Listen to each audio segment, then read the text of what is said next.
Huawei leaps forward with a phone that lets you see more, not just in terms of how the device looks, but how it looks at the world. It's Joshua Vergara, what's going on everybody, and this is the Huawei P20 and the 3-camera toting P20 Pro.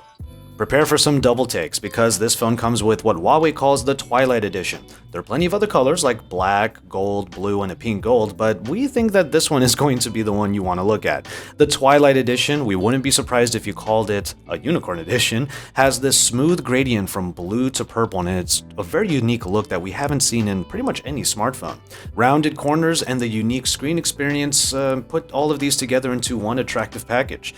Though we will get into the triple camera setup later, let's first talk about how modernistic the approach is to these small details. You have the lenses there lined up with the official Leica specifications and then the small but impacting Huawei logo. They're all put over onto the side so that the color takes center stage. But holding the phone up, all of these being in a line on the side, makes it look like a very attractive and unique point-and-shoot camera. Turn the device around and you get Huawei's version of a full-screen display with a notch. Yes, the notch is going to be more of a thing in Android, but at least on this P20 and P20 Pro, it doesn't take up too much space at the top. It has the call speaker and the front-facing camera. One interesting feature about this notch is that you can kind of turn it off. It just means that that entire bar at the top goes black and everything renders just below it.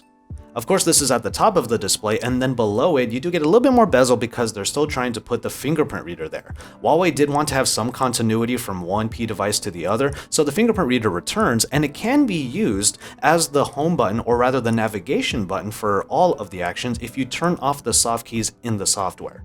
And you are getting full HD plus displays here at 18:9 aspect ratios. The smaller 5.8-inch P20 gets an LCD panel, while the 6.1-inch OLED display provides some great colors in the larger P20 Pro.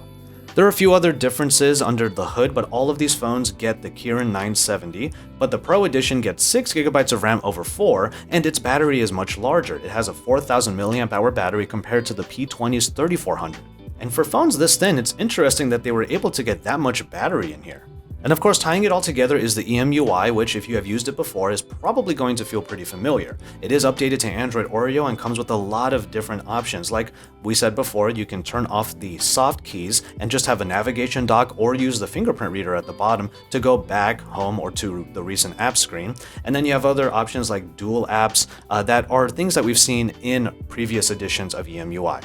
So finally, we can talk about the cameras. They all start off with a high-powered front-facing shooter at 24 megapixels. Though high-resolution selfies will be tested later, we can expect familiar modes like beauty modes and other features like we've seen before, this time with just more power underneath the glass. Speaking specifically of just the P20, it employs a familiar combination of a 12-megapixel RGB sensor and a 20-megapixel monochrome sensor. If the original P10 was any indication, this combination should provide some highly detailed pictures. And then the P20 Pro, which does more than just add a third lens. That third lens is an 8-megapixel telephoto lens, so you get some zoom capabilities, but then you also get back a monochrome sensor that is 20 megapixels, and then finally that middle lens is the main RGB sensor that has 40 megapixels. Behind all of these lenses, you get a ton of power, and it's like Huawei is trying to put every resource possible together to provide the best possible final shot. And we wouldn't blame you for thinking that the 40 megapixels means that low-light shots might not be the best, but Huawei has a couple of answers for that. One step in that right direction by Huawei was outfitting the RGB with the biggest sensor found in a typical smartphone. It's bigger than the iPhone Xs and even bigger than the Samsung Galaxy S9s.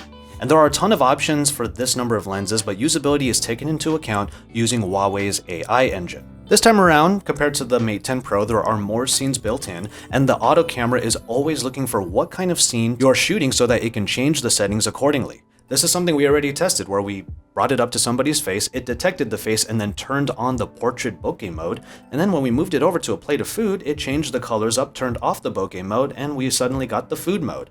And then back and forth we went. It took about a second for it to recognize it properly, and pretty much any other scene, but once you get there, it is changing the settings on the fly and effectively.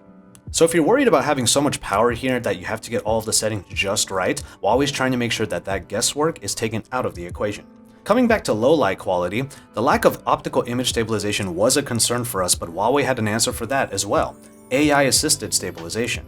All of the devices here carry this feature. Much like in the night modes for other devices, you have to take a long exposure, and you also have to take a bunch of different photos so that the camera software can piece it all together to a good-looking final product. Normally in those situations, you need a tripod to keep the phone steady, but this time the AI works to crop all of the shots it takes as needed so that shaky hands won't even mess it up. In even the darkest of situations, there's still a measure of color and dynamic range, which is really impressive, and the result is a camera package that can get a photo that is effectively 51,000 ISO. And all of this is on top of other considerations Huawei made, like putting together all the different forms of autofocus: laser, phase detection, depth, contrast, into one system called 4D predictive focus. So that means that the camera app is always trying to figure out what focus to put onto the scene, and in that way, it's also figuring out what scene to apply for the best settings. Honestly, there's a lot to take in when it comes to those cameras, and we wouldn't blame you for feeling a bit overwhelmed. But the takeaway here is that Huawei is trying to take every hardware piece they can possibly put together into one great package and then adding in its AI engine so that it can make the photography experience as easy and as high quality as possible.